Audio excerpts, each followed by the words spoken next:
Good morning guys, for today's video mag-unboxing tayo ng DJI Osmo Action 4. This is released last year, August ata kung di ako nagkakamali. And then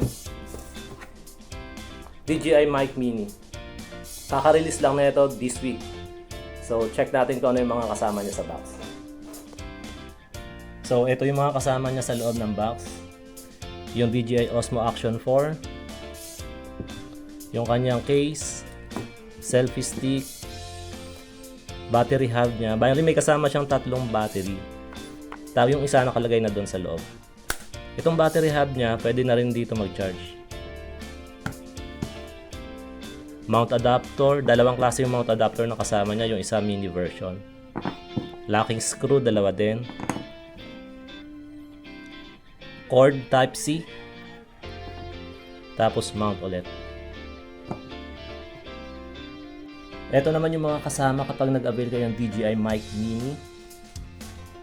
Yung mic niya, nilagyan ko na rin siya ng windscreen. Tapos may kasama na siya na magnetic clip. Ang lakas ng magnet niya. Charging dock. So dito kayo mag-charge. Tapos andito yung USB port. Yung kanyang receiver. Tapos type C adapter.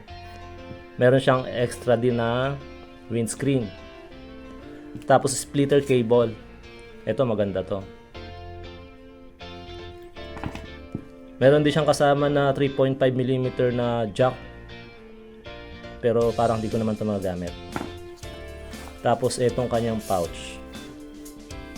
Ipakita ko sa inyo yung ginawa kong setup dito sa Action 4. Lagay lang muna natin sa case. Then ito yung kanyang magnetic mount. Quick release na rin to. So ayan, naka-mount na. Tapos sa helmet, gumamit tayo ng Telesin chin mount na yung naka-strap. Pero nilagyan ko pa rin siya ng cable tie para mas secure.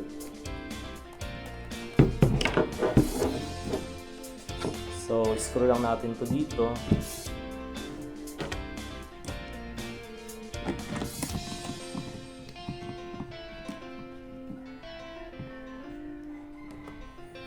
Ayan, okay na. Good to go ka na. And since yung DJI Mic Mini naman is pwede mo siyang i-connect wireless via Bluetooth. So okay lang na i-clip mo na lang siya sa loob. Sa mga strap mo ng helmet. Or pwede rin sa damit mo kasi meron naman siyang magnetic na clip. So kahit umulan, hindi ka mag-worry kasi yung camera mo is naka-sealed. Walang naka-open na port para sa mga mic connection. So secure na secure yung pagka-waterproof niya. At ang isa pang maganda dito sa quick release ni DJI para sa mga mahilig gumawa ng mga Facebook Reels.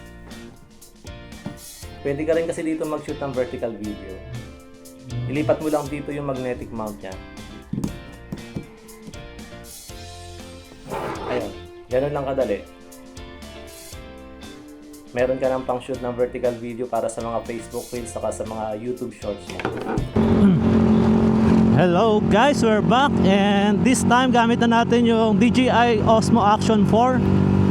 So wala tayong ginalaw dun sa kanya mga features. Naka default lang yung mga settings. So now we are shooting at 1080 resolution with 60 frames per second. Tapos yung stabilization na gamit natin is yung Rocksteady 3.0. So check natin kung okay. And then yung audio naman natin, ang gamit natin is yung DJI Mic Mini. So connected siya via Bluetooth. Wireless na yung ating connection. So check din natin kung okay ba yung audio natin ngayon. Wala rin tayong ginalaw doon na settings. Ganun pa rin, default lang din. So check natin mamaya kung okay ba. Medyo traffic lang ngayon and makulimlim, kaya hindi ko sure kung okay yung exposure nito ngayon. Kasi makulimlim, parang uulan. Ang oras natin ngayon ay 2:15 in the afternoon. Yung dati ko kasing gamit na mic, kapag ka pumalo na ako dun sa mga 70 kph sa takbo, hindi na kaya nung kanyang windscreen yung noise. So hindi na ako maintindihan sa pagsasalita, medyo ano na talaga, malabo na. So ito check natin. So sound check tayo at 80 kph. Okay ba yung audio natin? 80 kph. Ay, 90 na tayo.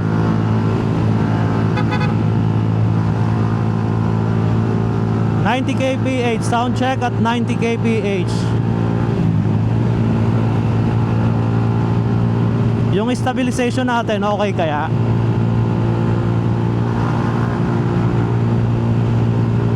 So 100 kph na tayo. Okay pa rin ba yung sounds natin?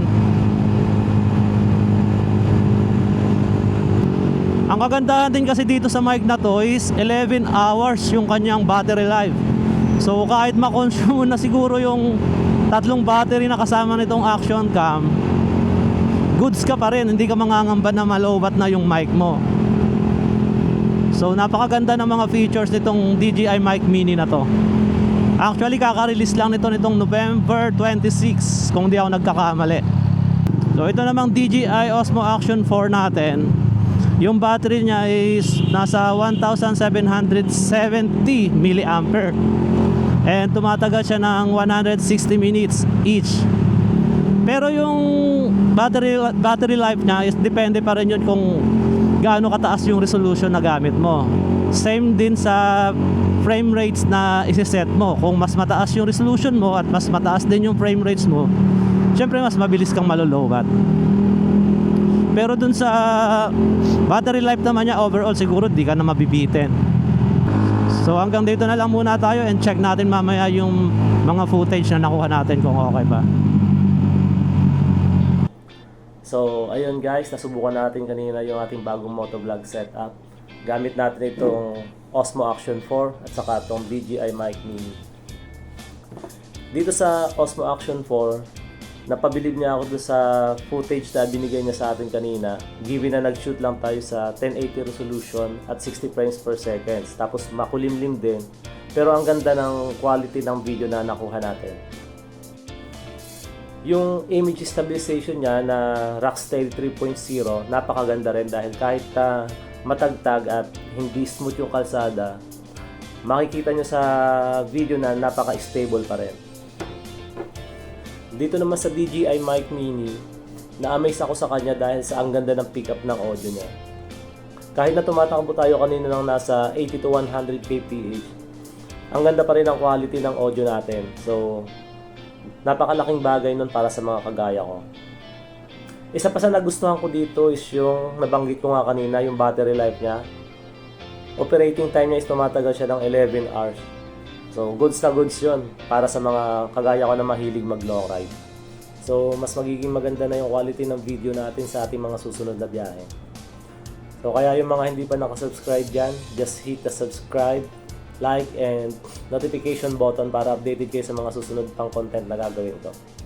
So, hanggang dito na lang muna tayo and peace out.